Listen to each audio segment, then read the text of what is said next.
There we go. We're live. Okay, thank God for that. It's a fractious Freaky Friday, and you must be New York Vinny with the Beatles shirt. Yes, you must be Michael Knight with the Commodore hat because and I'm taking it that does not mean that you're a big fan of Lionel Richie, but that you are in fact the Commodore. I'm okay with the Commodores, Brick House, and all that, but I'm a different kind of Commodore. I'm not a performing group. Although tomorrow we'll be babysitting, God knows what I'll have to do. Yeah, I was going to say you see Once you get down on the floor with an 8-year-old and a 4-year-old, stuff happens. Well, who did you think was the better band? Not who sold more records, but who was the better band, Ohio Express or the Commodores? Probably for the band itself, just the Ohio Express. Although I never saw them live, I can only tell you what I've heard. I did see the Ohio Express and the Commodores live, and the Ohio Express had the funk. That's what you go. They had the funk. Excuse me, the Ohio Players. I should say, I'm sorry, I mixed up the Bubblegum group with the Soul and Funk group. The Ohio. Well, I did too. I took you to say the Ohio Players, even though you said the Ohio Express. Which may be exactly what happened. The 1910 funk band. And that's probably why their career, both bands, suffered because they kept people would go expecting the Ohio Express doing yummy, yummy, yummy. I got love in my tummy. Where's the girls that are on the cover? Tight. And there you have it. Made them grab their kids and go running. No funk for us. We're Christian folk. Sorry, we can't have a funk band in our tabernacle because 67% of us believe that Donald Trump is still president. Got some weird thing going on where he's president, but not really. Well, if he's president, why did he run out of the courtroom this morning? Well, we'll get to that in a minute. We were talking. I know I have had that feeling. I share something with Donald Trump. I think it's bladder control. I think he really had to go, and I mean, he had to go. He was full of coffee. He stayed too long. He said, "I can hold it." Then he realized he couldn't hold it, and he stormed out. Yeah, he's drinking those little energy drinks, probably, when nobody can see him, and he's that's Michael. Coffee. And once again, that's the reason I've heard. That's the reason, and that's the reason he went back. I feel better now. I feel all better. Yeah, I mean, I thought it was some. He thought the closing statements were going to be complimentary. Don't they have to say anything nice about me in these closing statements? This is the last time they're going to speak. Shouldn't they say something wonderful? No, that's not how that's going to work. How would one find something wonderful to say, unless it were in quadraphonic sound? That may. Well, here's what I learned from the Iowa caucuses, Vinny, and I did not know this. I thought it was a joke that I had made up, but apparently the good Republican citizens of Iowa, for the most part, believe that God, you've heard of God, right? Yeah. God, in a moment of weakness, sent Donald Trump as a prophet to the United States to save us from what? To save us from a God who would send Donald Trump as a prophet, you would think. But no, it's more convoluted than that. They're working in concert instead of against one another. This God thinks that Donald Trump is a prophet intended for the well, he's the savior of the United States, and by connection, probably Lithuania, maybe even Belgium. How about Shpolpaki? Shpolpaki is on the list. It's penciled in. It's not a definite. There are people in Shpolpaki that say, we don't need saving. We don't need saving of such a variety. As soon as we get 66A in, we're all good. But you see, that's what we're dealing with here. It's not a presidential race. Joe Biden's running for president. Donald Trump is a prophet. That's a different thing. And he's got $400 billion in cash, which he's willing to pay to just about anybody who's got a claim against him. Good luck getting a check. Who sends him these funds? Who are the people that are unintelligible enough? The prophet Un- believers. yeah, I mean, really, there's got to be a sick underbelly. And the evangelical preachers were thinking they were going to get a cut of this. Send the money to me and I'll send it to Donald Trump, but not directly. It'll be later. We have a secret way to transfer funds. They said, no, preacher, no, brother. We can send it directly to Donald Trump on his website. We can cut out the middleman, cut out the holy man, and deal directly with the prophet. Cut out the people who collect the taxes. Well, I guess there's no taxes, right? But that was not going to be what I was going to discuss. We were discussing quadraphonic sound in live concert. And you've seen it with Emerson, Lake and Palmer. I've seen it with Pink Floyd. I saw them do The Wall here in LA. But aside from the wonders that come from quadraphonic sound when you hear it live and it's done well, like a helicopter coming in or a plane crashing, I may have told the story before. But in the old sports center in LA, they had wooden beams in the ceiling. And when the plane crashed on stage, there was an explosion. Pink Floyd staged this for the beginning of The Wall, where the family that's singing, were singing about visiting the childhood of this person as growing up in World War II. So the plane crashes and there's a fire. Unfortunately, the fire was real. And while the band began to play, it continued to burn in the rafters of the sports center.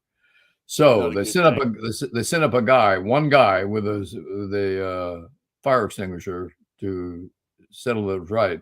And I'm watching the show and also looking right above me to the guy in the rafters, trying to see how well he's doing in case he comes flying down to join us on the floor. And the best part of the show was Roger Walters stopping the show and saying, "That's it, stop it, turn everything off, turn it off." They were in the middle of doing a song with lights, with stage props, and with animation. It was all synced together like Pink Floyd does. They stopped the show and the guy put out the fire. He said, "Okay, the fire's out, nothing to worry about. We're going to go right back." And they picked it up on the beat. They picked it up to the beat. It was perfect, synced with the animation, synced with the props on stage, synced with the lights, synced with the sound, synced with the band playing. It was note for note perfect when they began again. And it was one of the most extraordinary mastery of technology, stage technology that I'd ever seen. I bet a Broadway play couldn't do that. Stop and start on the beat, syncing all those things together. But Pink Floyd did it, and it was the most extraordinary mastery of stage and screen and animation and lights and audio that I've ever seen. Well, it's yeah, that's quite a feat. I mean, obviously I wasn't there to see it, but it sounds like it was quite a feat. People don't understand, or maybe they do, and I and I just don't give them credit for it. What it takes to do something like that. I mean, it's really when you think about it, you have not just your recorded materials, but you have to get however many people are in your group of musicians, your orchestra, whatever you have there, to all pick it up on the same beat on an ad lib. It's not even like you're looking at a piece of music and saying, and your music is what you're playing live is synced to a animation on a giant screen behind you. Extraordinary.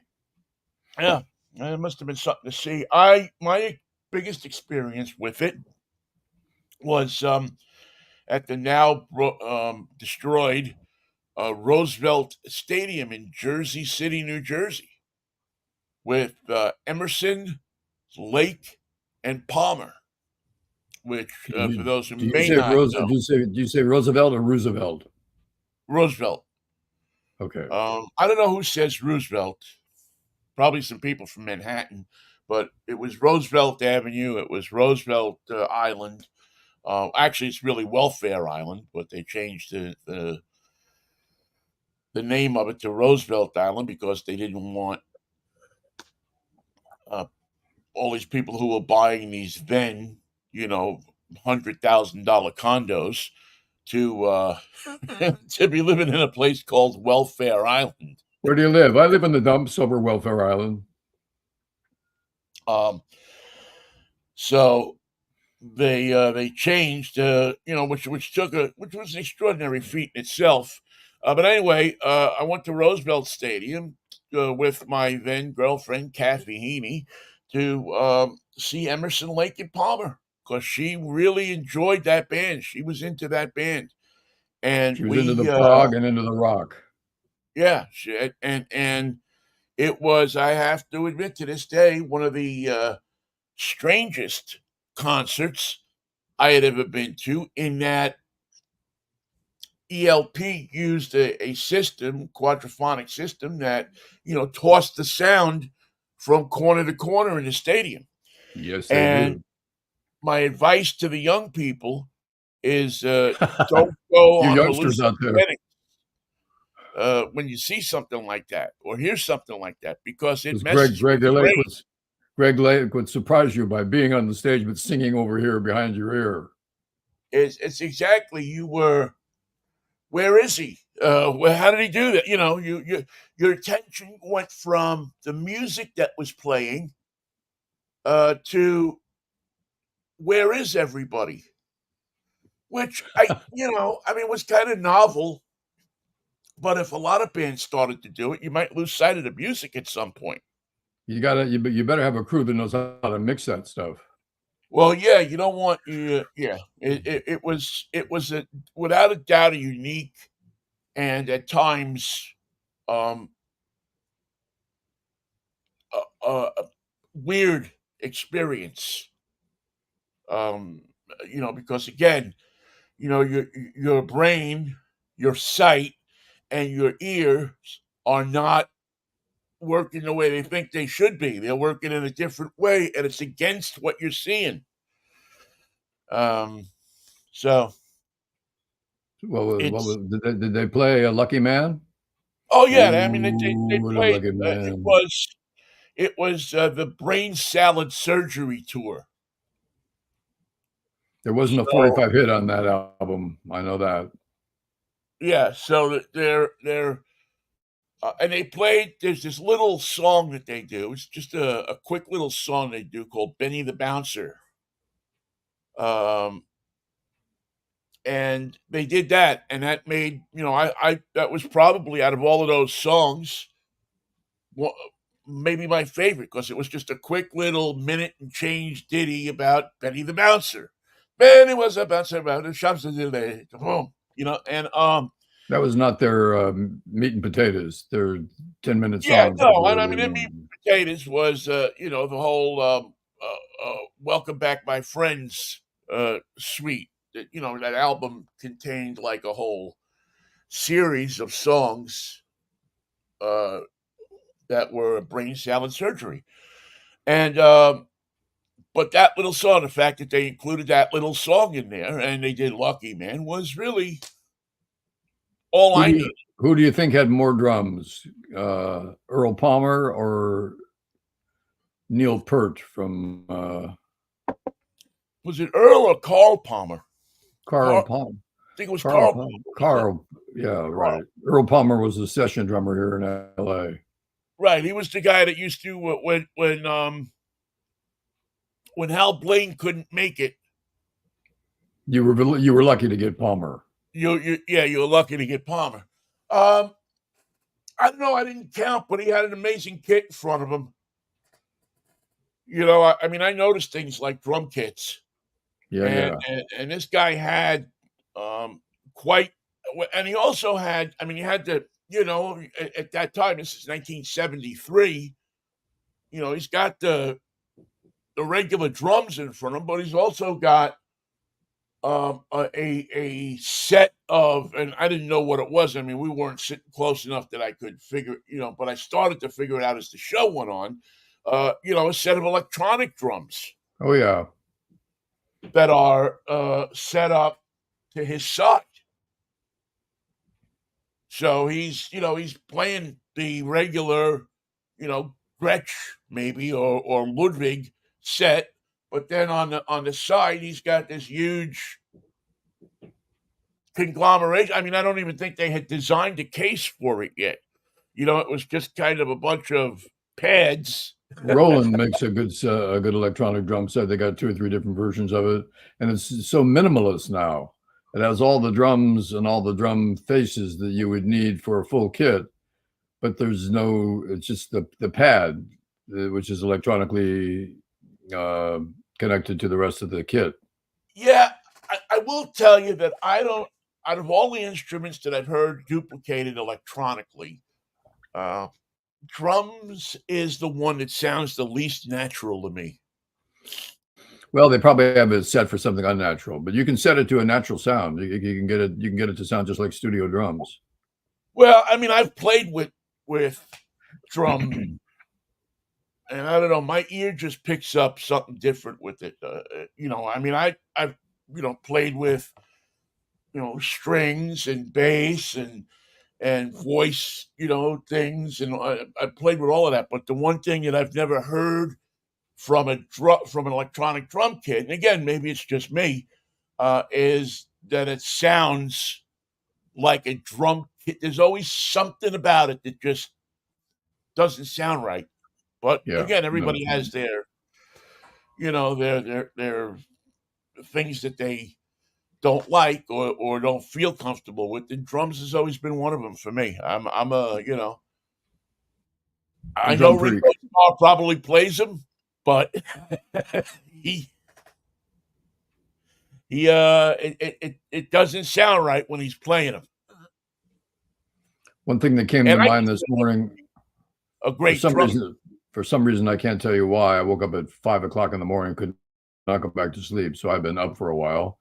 And while I was looking at BYTE.com, I saw that they had the top 10 pictures from the Sundance Film Festival there in Sundance, Utah. Park City, Utah, I should say. And on the list, number 5 was a musical documentary about a band that we know called Devo, and the band is probably now mostly forgotten about, except for people like us. But this documentary was in their heyday when they broke in, and they were wearing their hazmat suits. By the way, I had a Devo hazmat suit that I finally used. It was in my drawer forever. And I finally broke it out and wore it when my dog Kaya got into skunk, and I had to do the tomato juice bath outdoors, and I didn't know what to wear, so I wore my Devo suit. Somewhere there's a Capitol record. Well, I don't know if they were on Capitol, but there's a record company that is quite happy that you finally hear 40 years later. Years and years later, I finally dragged out my Devo suit. Anyway, probably somewhat surprised that you still have it. I mean, those things were probably on thrift store or resale store shelves within a day or two. They didn't last too long because they were paper. Yeah. But anyway, for folks who don't know about Devo, while Boston was doing colossal stadium rock, Devo came along and did de-evolutionary rock. Man was not evolving to a higher form; he was de-evolving to a lower form, and they had the music to prove it. The interesting thing about that theory is it came true. It's true this year more than it was in 1980, whatever it was when Devo came out. 1983, 1982, somewhere in there. Oh, I think it wasn't it? Boy, I want to say it was 79 or 77. I mean, you could be right. Yeah, I mean, it seemed to me that Devo was out before I left New York. Again, I could be wrong, but I for some reason I believe them being, daring to take on Satisfaction, and doing it their own way, and doing it I can't give me no satisfaction. Yeah, I can't do give it the me way no. you hadn't heard before. And just when you thought you had heard every way they could do that song between Otis Redding and Mick Jagger. And they were not the Ohio Players, but they had their own Devo funk sound. They were industrial funk. They were white funk. Yeah. They were white funk. They had Akron, Ohio funk. yeah, and if you've ever been to Ohio, you understand what they were doing. When you you get to can't the big get it. tire, when you get to the big tire by the freeway, that's their high school. That was their stomping Yeah. grounds. You go there, you make a right, and you head down to the Pro Football Hall of Fame. I got to see them in a great concert. They played in a parking lot at a production company in Hollywood one night a couple of years ago, and they did a really good job. And it was fantastic to see them with like 200 people.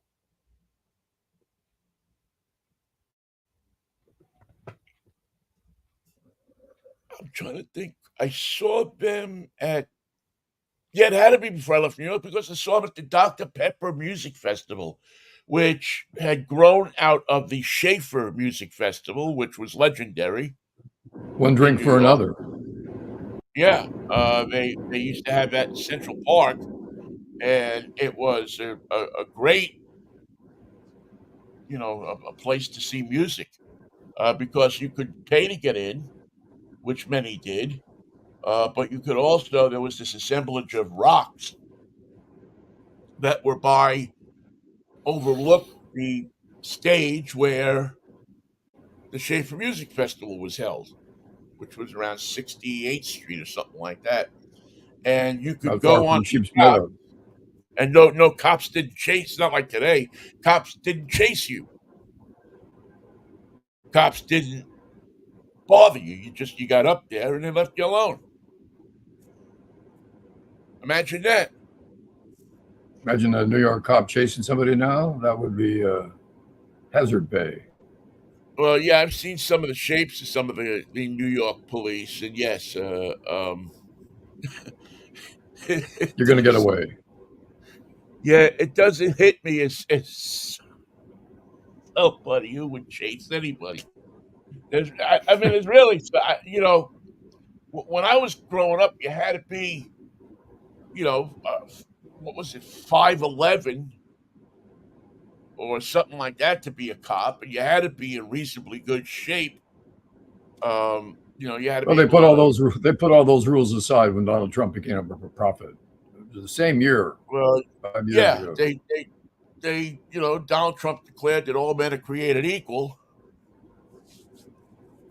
Providing they graduated from Although Trump University. he since amended that to say all white men are created equal. And he's amended that to all angry white men. And then, oh, Michael, you're busted. Yes. Tell me Your more. lovely sister has said you wore your Devo suit to my 30th birthday party. Well, I may have. Is that my sister Diana? That's your sister Diana who says that. Yes. She has I have sent to tell us. her. I have to tell her the story that I told you. I don't know if she heard it.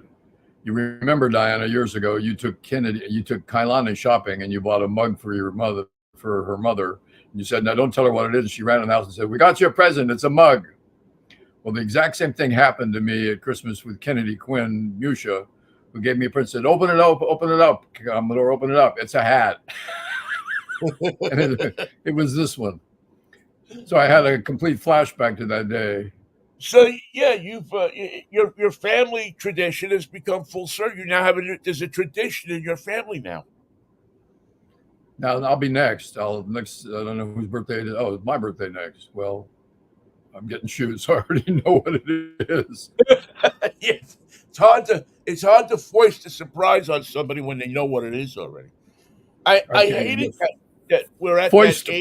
foist, foist all you want and foist as you will. I'm not going to be surprised.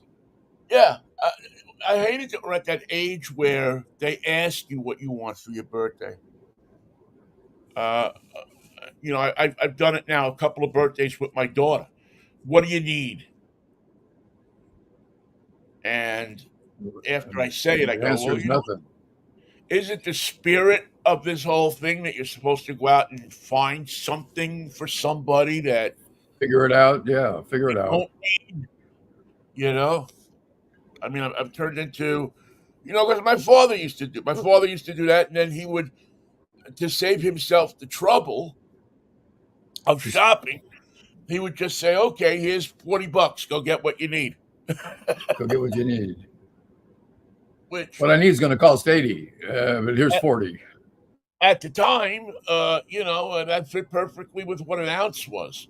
So you I asked me remember when what the I ounce need. went for. I can't really tell you, but Speaking of inflation, and I can't take this up with Joe Biden because it didn't happen during his administration, but prices for marijuana went from $10 a bag, an ounce, to $40 for an eighth, if you remember that. That's what you call inflation. and How are we prices supposed were to wild. how are we supposed to cope? We have to cope with these prices now. Well, prices were wildly fluctuated depending on where in the country you were. I mean, I remember, an ounce in New York was, $90. And I remember when I got to Tucson, an ounce was, 40. Closer to the source, closer to the distributor. Right. It's closer to where it's coming from. And, so much so that there were people that I knew in New York that thought it was advantageous to go to Tucson, fill up a knapsack, and Oh come back to yes, New York. New York, the And city of entrepreneurs, the Empire State.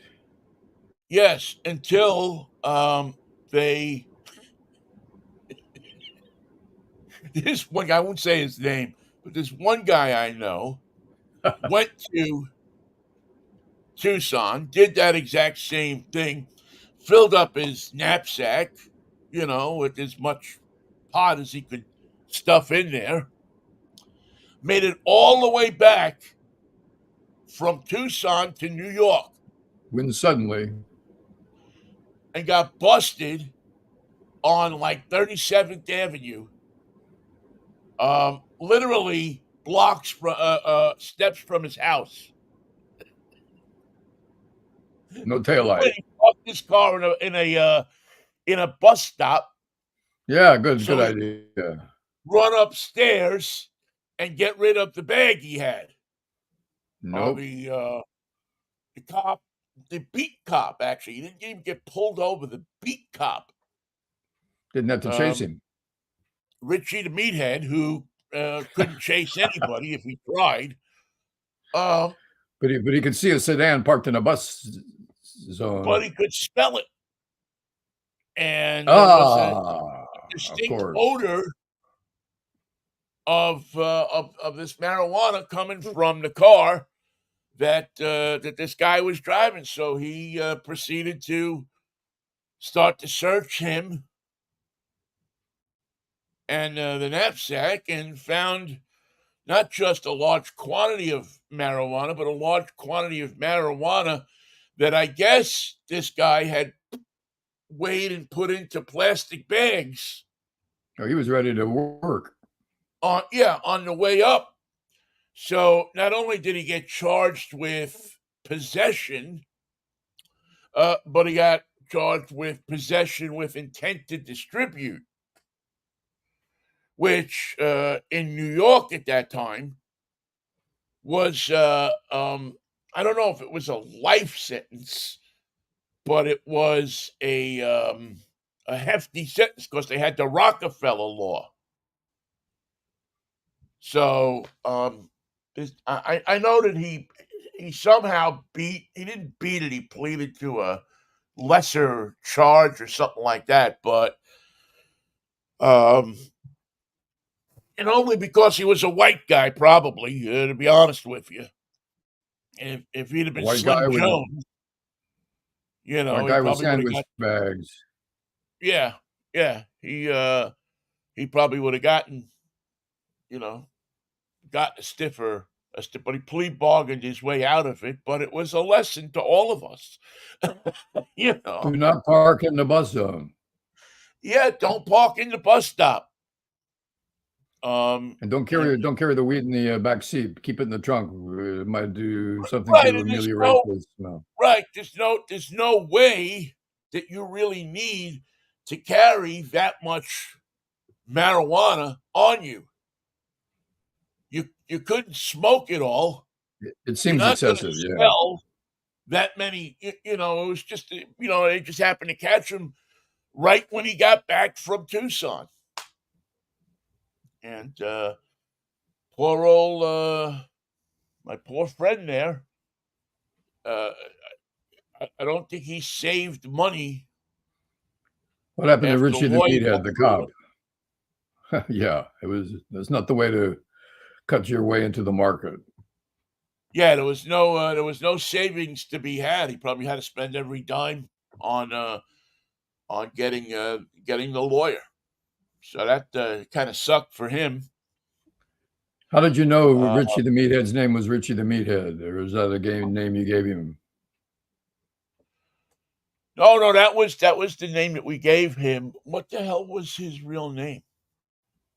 I mean, it was Richie, but I'm trying to think of his last name O'Connor? because there came a time when we were engaging with Richie the Meathead that all cops had to wear name tags. And his, I remember distinctly, did not say Meathead. And might I add that he was Richie the Meathead way before Rob Reiner was the Meathead on All in the Family. We gave him that name. Did he have a head shaped some like some cut of meat, He or had one of those big heads that flopped around. like a He was a rump tall roast? guy, and he was a big guy, had a big frame, and he had jowls. That when he talked, his jowls would move. Did he have an And Irish accent from the Bronx? no. No, I don't know that he had an Irish accent. I don't think he did. I don't remember that he did. I think he had a regular, but he sounded like the big guy at the bar. Oh yeah, Every bar has a big guy, and biggest guy in the bar. yeah, and he and not necessarily big, wide, but usually big, tall, and a little wide. And he Richie the Meathead was that guy And he that was in looked your like the neighborhood big every guy. day. Excuse me? He walked the beat in your neighborhood every day. 5 days a week, Monday to Friday. Gave me my first traffic ticket. What was the infraction? Parking in a Um, bus zone. no muffler. Nobody pulled me over in the bus zone to give me the ticket. The first day I got my driver's license. He just waved you down. I was freshly had just gotten my permit or driver's license. I just passed my road test. In those days, you took your permit, and you went to the road test site. You took your road test, and boom, you got your license. I'd just gotten my license. I had my 67 Plymouth that I'd been driving for a while anyway. Once I got my permit, I started driving my car all the time.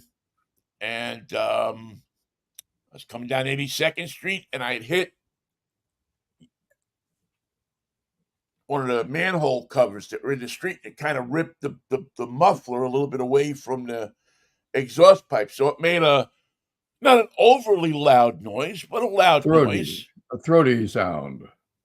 And as I was coming down 82nd Street, Meathead saw me and saw the car and heard me and stood out in the middle of the street signaling me to pull over, which in itself was a dangerous proposition. Oh, a very dangerous. I was thinking that wouldn't be the way you do it today. Yeah, but, out of courtesy and respect for the law that I was taught by my parents, we pulled over because what can he do to us now? I have a license. We had all that time. He saw me for 2 years. That I didn't have. I only had a permit. And then I had a junior operator's license. And he never asked to see you, show me your papers? Yeah. And finally, He pulls me over, and I got the license. I don't know that he One of ever put the two together to look at the license and say, "Wait a second, this thing was just stamped today." And yet I've been watching you drive around here for 2 years. at the DMV office that I just visited in Pasadena, the interesting design is all the cars lined up to take their driving test, the actual driving test, where the guy sits next to you and grades you and tells you what to do and how to park and where to go. The first thing you have to do is cross the parking lot. But before that, everybody in the DMV office comes through the store and walks right in front of where the first car is. So the first thing they have to navigate is all the pedestrians coming out of the DMV office or going in. So if there must be stories to be told by the guys who do the testing of the nervous driver who just takes out two pedestrians. All right, pull up ahead and go. Oh, you got two of them. Sorry, that's the end of your driving test. Yeah. You won't have to take the written today. Yeah, some people don't make it past the parking spaces. See how those folks are. I'll put it in park. Put it in park. There we go. Okay. Put the car over there. Put the car between those lines. And so when I left, I walked right in front of the car too. It's time for me to leave the DMV. I go through the door, and there's somebody waiting to take their test, and I walk right in front of them, like a good LA pedestrian. You're taking your life in your hands when you do that, pal. I did, but I felt lucky because I had passed the written test with trick questions at all. I remember the DMV on Fell Street there and Baker, and that was steep hill. You saw. I mean, that parking lot was a place to sit and watch. Oh yeah, this is entertainment. This is excitement. This is life as it's meant to be lived. You could see some stuff there that you wouldn't see many other places, including. I remember one time seeing an argument between tester and testee. They couldn't decide on a. I don't know what they could decide on or not. I wasn't that close to the beginning of the argument, but I sure was around for the end of it. As police flooded the parking lot from the. So it wasn't business; it was personal. By Kezar. We were talking about Kezar the other day, and we forgot to mention that there's a police station, and there should be in the parking lot of Kezar. And this fairly large black lady started to get in an argument or some kind of disagreement with the fairly diminutive driving instructor or driving tester. Did she take away his clipboard? Don't ever touch the man's clipboard, whatever you do. That's a clipboard provided by the state. The best way you could just put it is chaos ensued. And it turned into a shouting match in the parking lot, heard by not only everybody at the DMV, but many of the people who were taking a casual stroll at the beginning of the Panhandle in Golden Gate Park, which is where that DMV is located. Just neighbors getting involved. No, nobody was getting involved. I think people were just saying this is better than going to the theater and paying $1 to watch two old movies because we don't know how this is going to come out. I've seen Star Wars twice, but I haven't seen this. I haven't seen Driving Wars, and you got your money's worth. There was, by the time it was over and the cops got there, people were MFing each other. And it was just a scene of general chaos. Stuff was getting thrown, and it was just a huge. Well, I'm just going to take a wild guess and say she didn't do that well on the trick questions. Yeah. I didn't see this woman getting her driver's license for a few months after this. For a while. It's going to be a Eh, while, eh, my dear.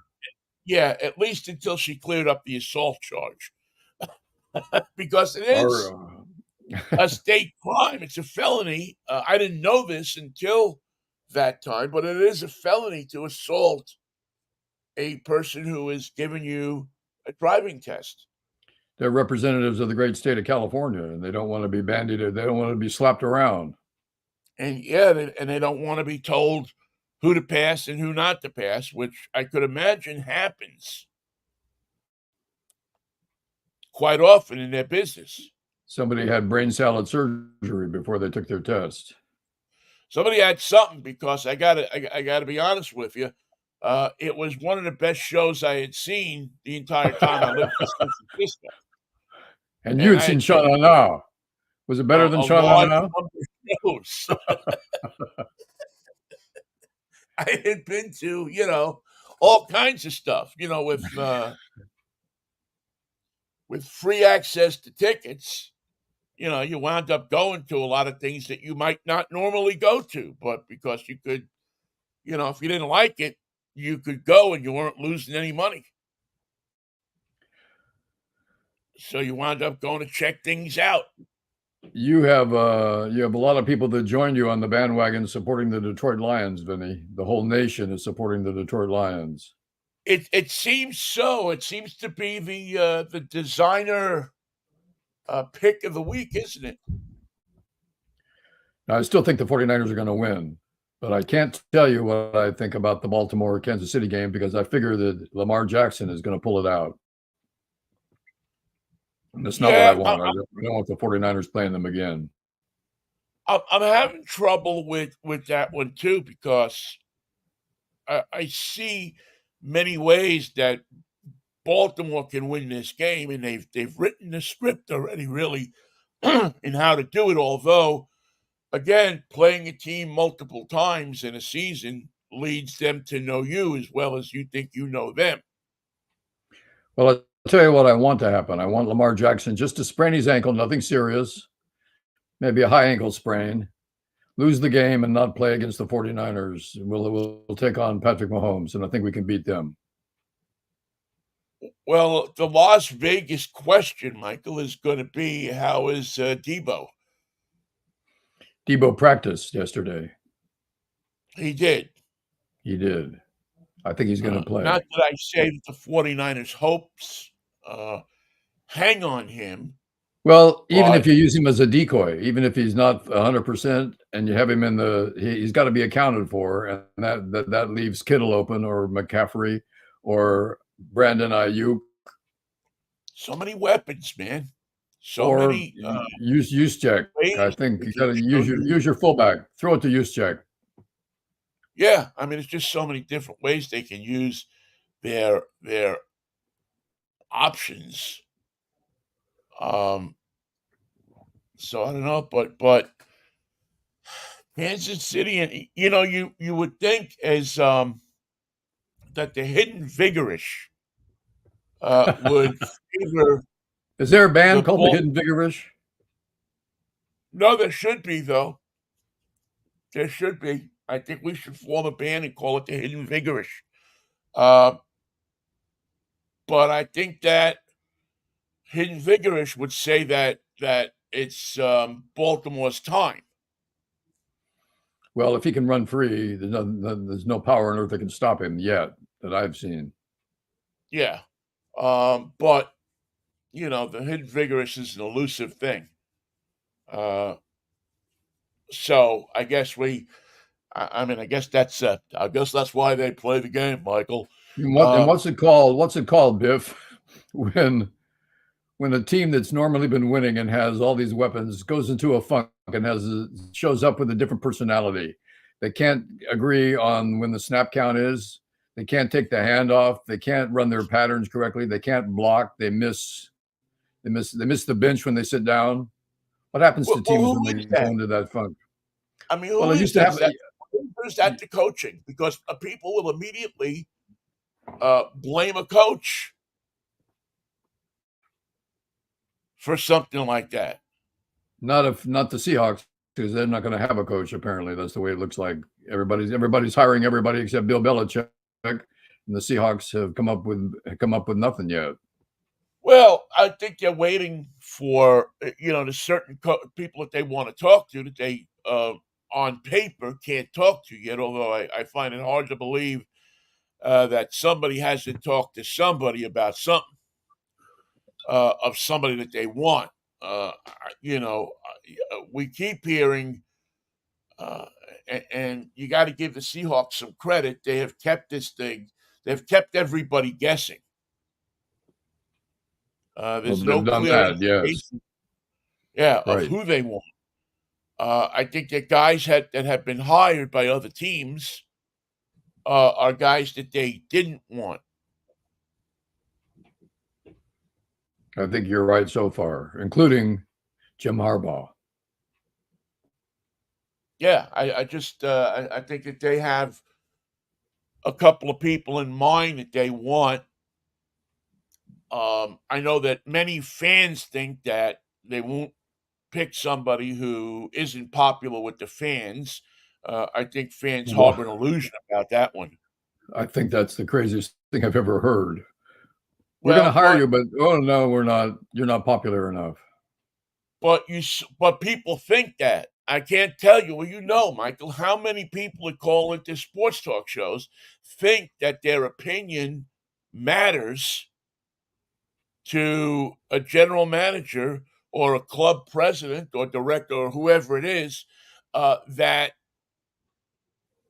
is going to say, well, I'm not going to hire you because you may have all of this sports expertise in the world, expertise on the particular team, but boy, I don't want to piss the fans off. You don't understand. You're not from here. You got to be the I 12th don't, man. Well, I the just 12th man don't doesn't get a imagine, vote. can't imagine that, The 12th man, that, the 12th man gets to cheer for the good team that they love. They get to cheer when they win. They get to be sad when they lose, but they don't get to pick the coach. They just don't. well, yes, but tell them that. You know as well as I know is that everybody thinks that that the first question that they ask when they get into a room with the prospective coach is what will the fans think? Well, if you ask that of Belichick, you're going to get no answer. Belichick, I would have to assume that if they fire Pete Carroll, they're not going to be hiring Bill Belichick. Yeah, that doesn't seem to me to be that would be a why the hell didn't you just keep Pete Carroll for a couple of years? Yeah, exactly. Um, uh, I don't know that Belichick is a guy. What one of the great sayings in sports that I love is people will say, "Well, a good manager can beat you, or a good coach." But I think it was in baseball that it was really said, "A good manager can beat you with his players anytime. A great manager can beat you with your players anytime." Yeah. And I think it's actually pretty true. I mean, you have to get somebody that knows what they're doing, obviously. In the South, they say Um, he can take his'n and beat urine, or he can take urine and beat his'n. right. Unless you're the Mariners, in which case you just have to get somebody who feels like they'll you can talk to them in the elevator. You can go out and play golf with them. I mean, the Mariners could have had Dusty Baker as their manager many years ago, and didn't hire him because they had Lou Piniella for the previous 9 years or 10 years, and were kind of just sick of They wanted to go in somebody. a slightly different direction. What do you mean Right? by They that? wanted to Well, go with somebody who, going to go with somebody who doesn't know baseball. yeah, yeah, they wanted to go with somebody who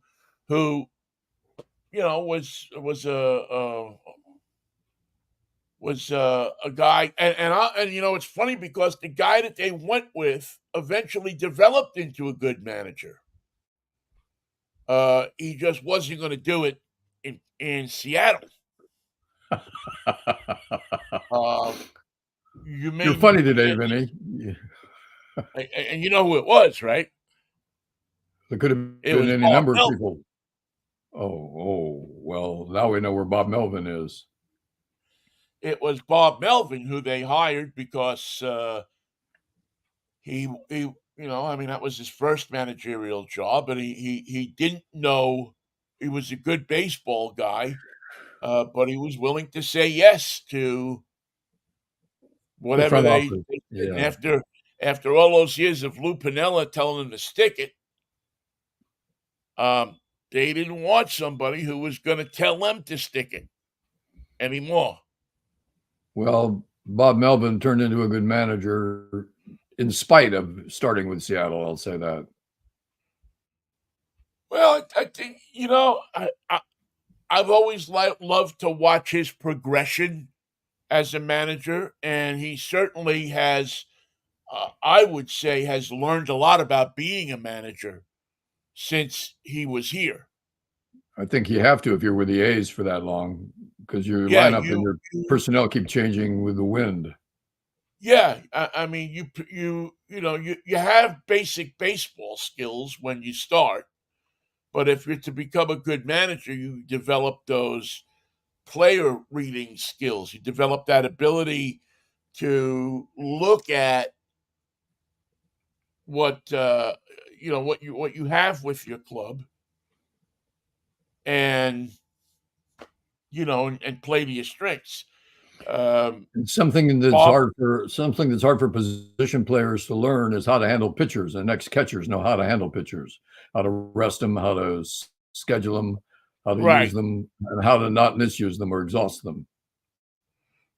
right, and you also need. I mean, I think that being a catcher gives you a distinct advantage is that in that you're always watching the game. Yep, You it's know, all right you in front you of you. you see the game in a different perspective than most other players. And if you don't have that commanding, if you don't have that Lou Piniella presence where you just get respect from people because you're afraid he's going to kill you, um, you need to bring something else to the table. And I think being a catcher really gives you that something else. I wonder what the catcher did when Juan Marichal pitched. He had 5 pitches, and he threw them from straight overhand, sidearm, and 3/4. And I just wondered what kind of Ed Bailey and Tom Haller were his catchers.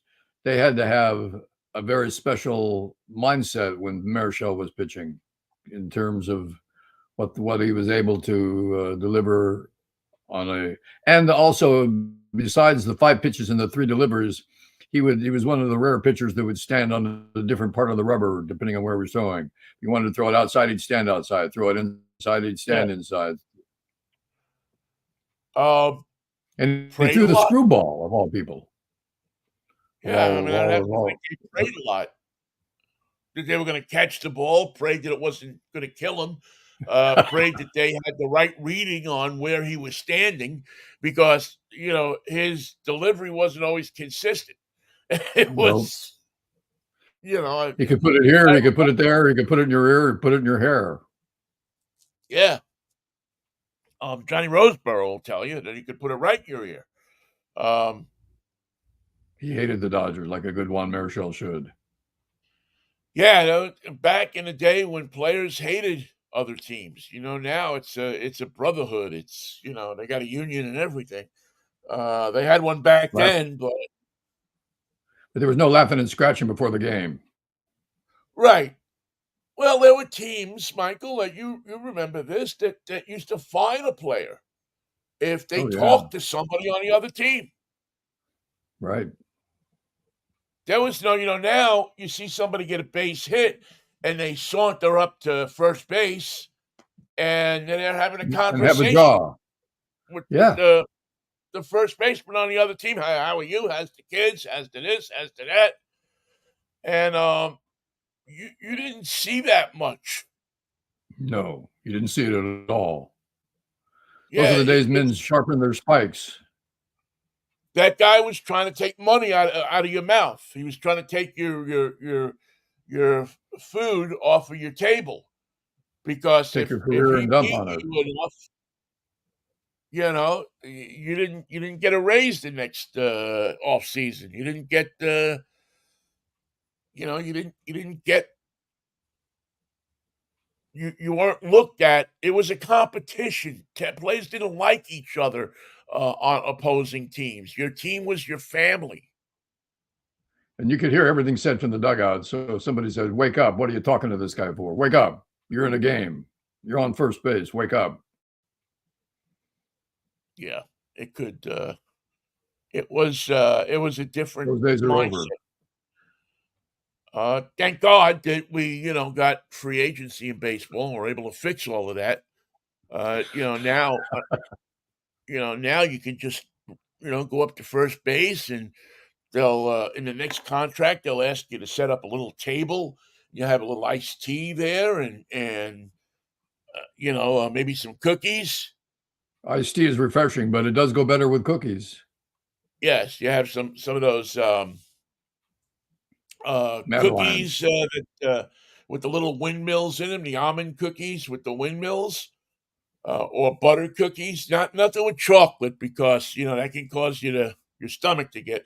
And you can have a Yeah. little tea social while you're at Tea, first base, tea's second the great base. equalizer. Yeah. Yeah, and What do you you don't got? get What, much wait, social contact at second. can you get potato chips or anything at second base? Nothing? No, because you don't have to. There's nobody actually standing on the base covering it, except under special circumstances. Elio But you Chacon. have to cover, a lot of land on both sides. So the shortstop isn't going to come up to you. And the shortstop is certainly feels inferior to you because already you got two strikes against you because you got short your name.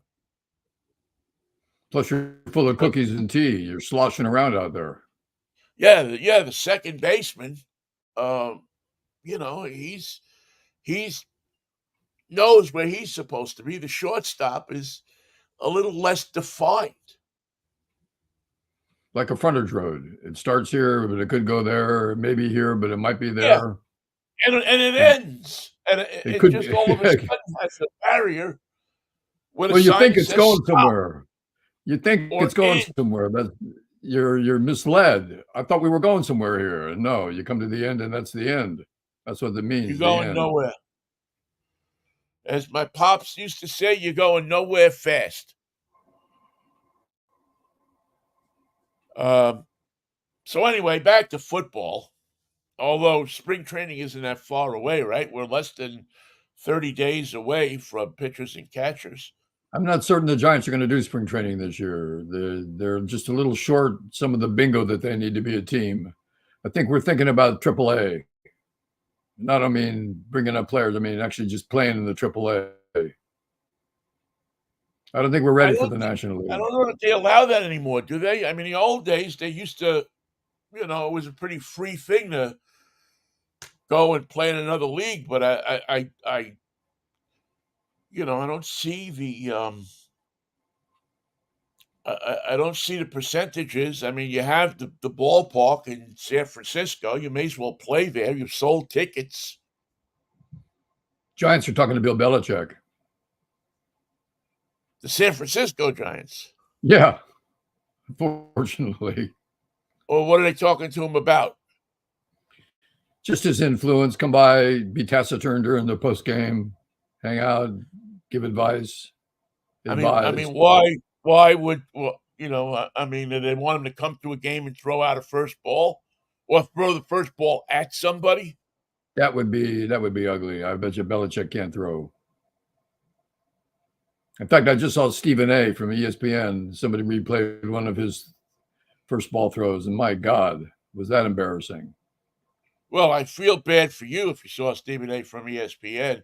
Um, well, I kind of one of the things I miss about the Letterman show is that Letterman used to have him on once a year. He would go and talk to Letterman. And I mean, it was an awkward conversation to say the least. Well, But Stephen it A. was trying to kind be, of in that it was two people who were both at the top of their game, um, talking, conversing with each other. It was always, to me, fascinating to listen because you can love or hate Bill Belichick, but you can't deny that he was a good coach.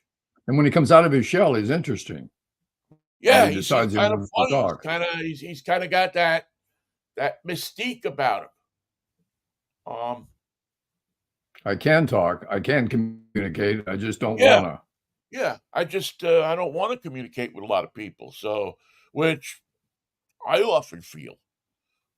Sometimes I could just stay locked up in the room for a week, not talk to anybody except to you, which isn't good. I don't know that that's a good thing, but anyway, so I firmly I'm hoping, Michael, that we see um, a Lions. The best Super Bowl would be 49ers Ravens. That would be Yes. your two top teams in the league competing against each other in Las Vegas, which is just going to be wild. I feel like jumping in the car and driving down there for the week. But I wanna reinforce this fact that the rumors you've heard about free drinks in the casinos, not gonna happen. Not anymore, and certainly not that week. Um, but if you're really all about drinking, you can go to Reno. I'm sure that you can get free drinks in Reno. Hadn't thought of that. Yeah, I mean, you get your free drinks in Reno, then you go down to Vegas. You hang around for a few days. You can sleep in your car. Just look at YouTube. Everybody's doing it, and then get back in your car and go. You don't even have to go to the game. Actually, during Super Bowl week, people do consider not going to the game. There's just too much else to do. Yeah, I mean, really, if you think about it, you don't have to go to the game. You don't have to get a hotel. Nobody cares what you smell like, unless you're really, The really half sick. the halftime show is gonna be pretty foul like it usually is, so you're not gonna miss that because nobody misses it. Now, who is the halftime show this year? I think it's I don't know. Ohio players, you could do Well, no, how worse. can you say they're foul if you don't know who they Well, I can see it right now in my mind's eye, and it's not gonna be a good show. It never You just is. I don't don't know think why no matter they who think it is, it's gonna be pretty. it's just gonna be ugly and embarrassing. A st a problem with the music industry is visited upon the football world once a year. It's not gonna be Taylor Swift, so it can't be a good show. Um, who is doing the 2024 halftime show? I think it's Usher. Usher. Yeah. Usher, Reba McEntire, and others. Reba sings the national anthem, Usher sings the halftime. I don't know what the others are doing. Yeah, they may be working the popcorn stand. What about the Hidden Uh, Vigorish? Hidden Vigorish is not playing? What the hell? Usher is set to headline the Apple Music. Well, I like Usher. I mean, he's okay. Uh, it'll be his first time headlining the halftime show. He personally previously appeared as a guest during the Black Eyed Peas performance. He said it's the honor of a lifetime to To participate to in the halftime show. to end my career on television.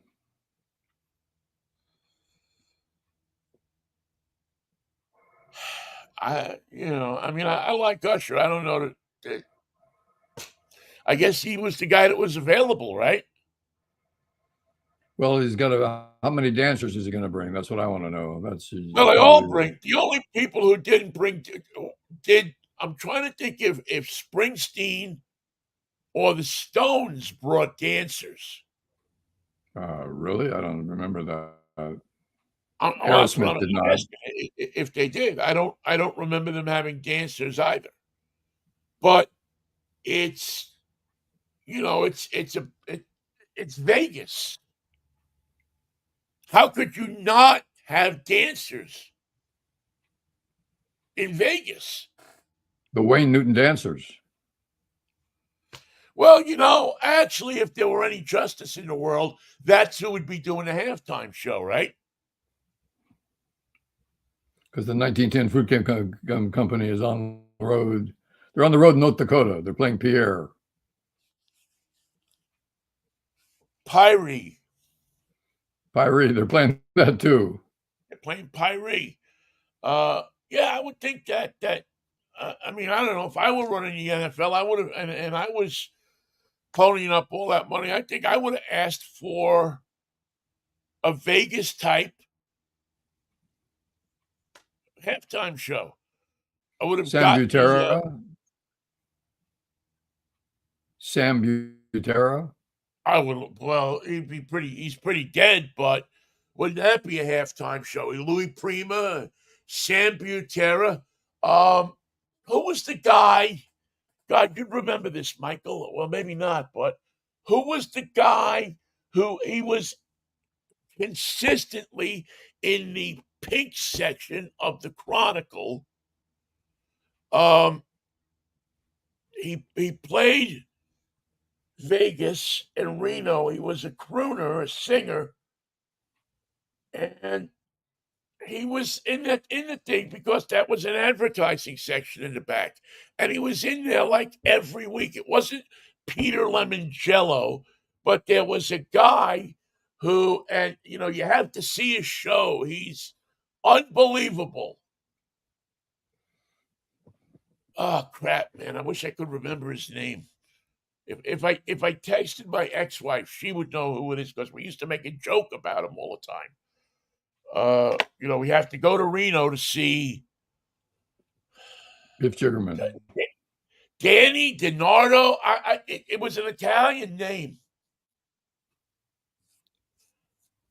but I'll have to do some research on it. But he was in the pink section. The guy you've never heard of he's everywhere, and you've never heard of him.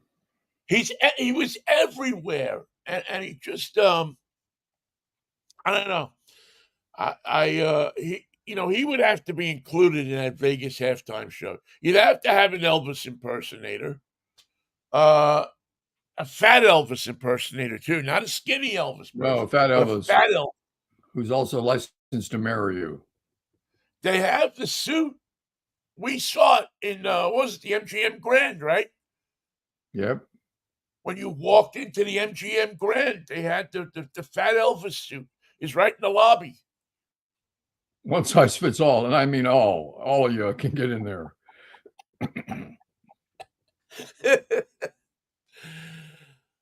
Oh, man. All right. Well. So you're picking Detroit over 49ers, and you're picking Baltimore over Kansas City? I'm going to go with a Detroit, a Rust Belt Super Bowl. That's what America needs right now. Baltimore we need and a Motown. Rust Belt Super Bowl.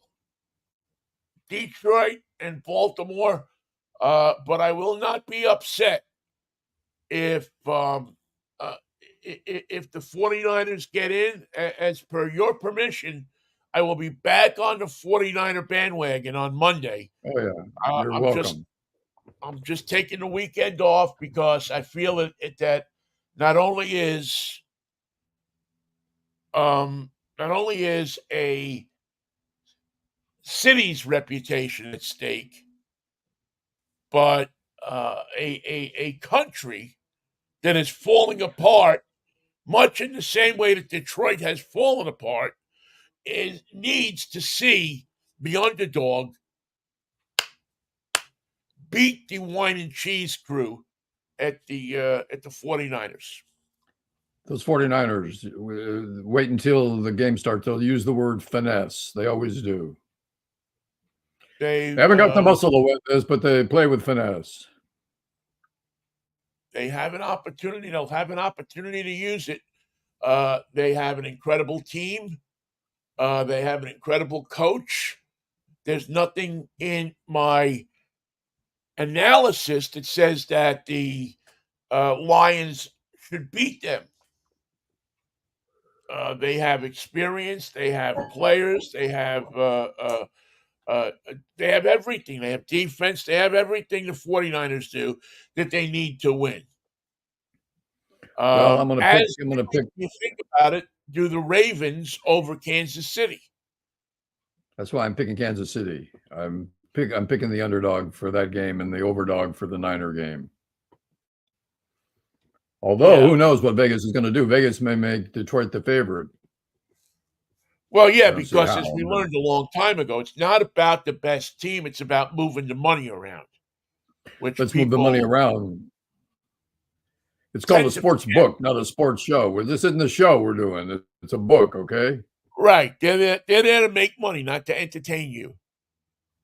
If you want to be entertained, go get the dancers. Or if you really want to be entertained, drive up to Reno and hit the Get a Mustang drink. Range. Get a free drink. There you'll get a free drink and a free case I of can't. something. I can't speak with authority, but I'd say that the free drink tastes like it's free. The ice has You'll been get melted in the get a drink since free 2 drink a.m. and guaranteed to have to stop at the health department on your way out of town. It's just the way it is, Michael. Yeah.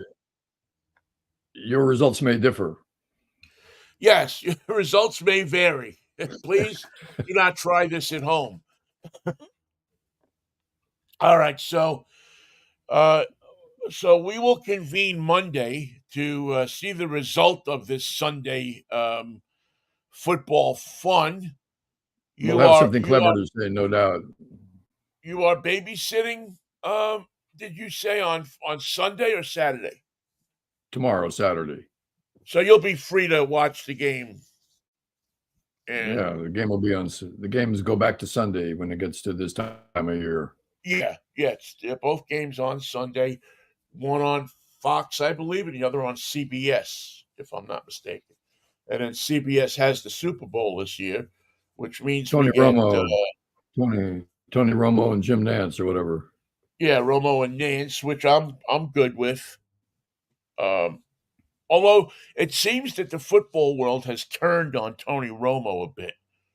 Well, I don't every know once in a while why. he loses his mind, and his analysis is just like brain salad surgery. It doesn't make any sense. Well, I As like if the guy. I think he's breath of fresh air.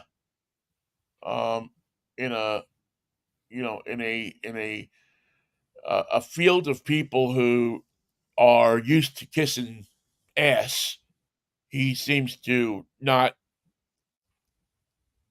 care about that as much. all I want is $1 every time Troy Aikman says we talked about this.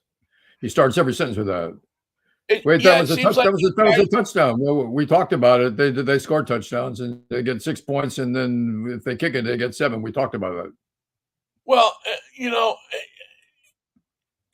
I think they ought to broadcast the team meeting because, according to Aikman and Buck, they're in every team meeting. Well, they're They're there. at the meeting. We were there. We heard them. We this. We that. I call bullshit. I think they were in the hotel room the whole time. Plus, you wouldn't have a secret, important, substantive team meeting with Troy Aikman and Jack Buck's little kid in the room. You just wouldn't do it. You think Yeah, Bill it doesn't. Belichick would let them in? Do you think Bill Belichick would let them in the room while he was having his last team No, meeting? No. no. He would tell Aikman, "I never liked you when you were a Cowboy, and I'm not going to like you now." And you know, he'd tell Buck that I grew up a Cubs fan, always thinking that the Cardinals and anybody associated with them sucks. So screw you and screw Stan Musial on the way out the door. And screw Red Shane Deans and screw your dad too. And I always hated the Cardinals. Yeah, I mean that would to me be something, and he'd be well within his rights to do that. I don't know why a coach lets any broadcaster in a team meeting. We know their setup. We know who's starting at tight end. We know all the secrets. Now we're going to tell you before the game starts. Yeah. Yeah, why We would talked you about why it. would you give away anything? It goes back to the sideline reporter. No wonder she had to make stuff up. Nobody in their right mind is going to tell her. Well, what are you going to say to the team at halftime? I'm going to sit them all down, give them chutes and ladders, and let them play for 15 minutes. get their mind off of the game. They're thinking about this game too much. They've given it too much of attention. Chutes and ladders will equalize everything. Chutes and ladders will it'll put everything on an even keel. And then I'll ask them to all go to the bathroom before we go back out there, so nobody has to go. Don't ask me later. I'm telling you, go now, because there won't be time to go later. Go now, because there's not a gas station between here and the 0 mark on the clock. There's no gas stations. See, that's where Belichick is a genius. He manages the game. Well, he's a game manager. You know, he and Bubba there in San Francisco have that in common. That they're not coaches, they're not quarterbacks, they're game managers. Brock Purdy is a game manager. He's a game manager. Well, you'll know what 49er team you're getting on the first drive. If it's successful, we're going to be fine. If it's 3 and out, which sometimes the 49ers think passes for offense, we got a problem. I'll take your word for it, but I don't know. We saw a 49er team the last time that did not look like a 49er team, but yet they figured out a way to win, right? Yeah, they woke up just in time. Yeah, they figured out a way to do it, and I think that is a characteristic of championship teams, that they figure out a way. You know, they may be getting their butts kicked at halftime, but between halftime and the fourth quarter, they usually figure out either how to get themselves in position or how to stomp on the other team. Hey, Vinny, does Drive Time return this weekend? It returns next weekend. We are put in there to fall on the weekend of the well-watched Pro Bowl.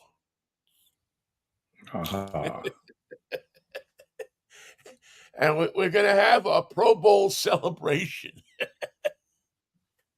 which will last about 2 minutes, and then it will return next week at 11 o'clock on new time. What are you driving? I am driving a Toyota Grand Highlander. A Grand sounds Highlander. like I'm in plaid. Yeah, it sounds like you're wearing a kilt and dying to get back to the Highlands. Yes, it sounds like it should be sold in tartan. But no, it's a dark blue. It is an extended version of a Toyota Highlander. So it has 3 seats. It's a hybrid, and I just got it yesterday, so I haven't driven it all that much, but I really kind of like it. It's a good family car. You know, it kind of goes back to the Country Squire or the Brookwood or something along those lines. So the 3 seats are named Emerson, Lake, and Palmer? Yeah, it has an ELP kind of thing to it. And it has a good stereo. It has a stereo put in there by JBL, which are, I find, good Harman Kardon stereos. I have a JBL speaker right here in my house that I use. My stereo ate one of my CDs. It won't come out. It won't play. It won't eject. Nothing else will load. I'm sad. And there's no special button to push. You kind of got to take it apart, don't you? Not I. Well, the problem is if you take it to a place to fix it, it's going to cost you more money than to just buy a new car. So if you have an emotional attachment to it, then do that. But if it's not something that your kid gave you for your 50th birthday or something like that. No, it's in the car. Oh, it's in the car. Yeah. It's the car CD player. I'm loath to tell you this, but There's got to be a fail-safe button somewhere. well, I want to tell you to disconnect the battery and then reconnect it, which acts like an on and off switch for a computer, For the whole system. Yeah. the whole system. But depending on what kind of car you have, that could be a bit of Yeah. a problem because if it knocks the computer system off, Then you don't get your system back. you don't get it back. You gotta roll it down to your friendly mechanic. Um, so that's what kind of car is it? 2006 Lexus. It's an old car. Yeah. Uh, I know you're friendly with your mechanic. It might be worth it to drive it to his shop, and I mean he's asked you to come down and help him out several. Yes. So it might be worth you saying, "Hey, I'm going to come out and hang out for a little while, and while you're there, disconnect the um, The battery. the battery then, so that if something does go wrong, you're right there, and you can, usually it's just a matter of fixing, of resetting something. Yeah. All right. Um, I'll give it a shot. that might be your best way to do it. Otherwise, um, does the radio still work? Yep. Well, then it's time to get used to the Boss Jock and the Boss sounds of Boss 1610. Okay. I knew that was going to be the answer. I just knew it. Yeah, yeah, that's the There's best got I to can be a do. button somewhere that says the fix it button, but nope. Well, you could go on the did you look at the Lexus forum on just Google No, Lexus forum? I did not. I'll give that a shot. Try that. Yeah, Google Lexus forum. And because there's several forums, and I always find those helpful when it's a car problem, because especially if it's a problem that many other people have experienced, Because somebody somebody knows always something. has some kind of answer for that kind of stuff. So that's Okay. that's what I got for you, Michael. That's a good idea, Vin. Thank you. I Yeah, hadn't ever even Monday, considered that. Huh? Monday, if the Lord's will and the creek don't rise, Monday it is. Go Niners. we'll plan our trip to Vegas to I just can't believe they wander haven't around. called. We'll just wander around and look for the Grateful Dead. Yeah, we don't have to. They're There's playing no that. reason to call anybody or do anything. You just, it's. I'll get in the car here and drive down, pick you up, and we'll go over. Be there in no time. Hello, Highway 15. Here we come. We do the show from a rest stop somewhere. I'm sure there's several casinos that would be more than Oh, happy to have us stay there to do the show. about that, you're absolutely right. See you Monday, Doesn't Vin. take a lot. All right, see you Monday after Lost One in the Creek Don't Rise. Mikey, peace, love, and Manischewitz.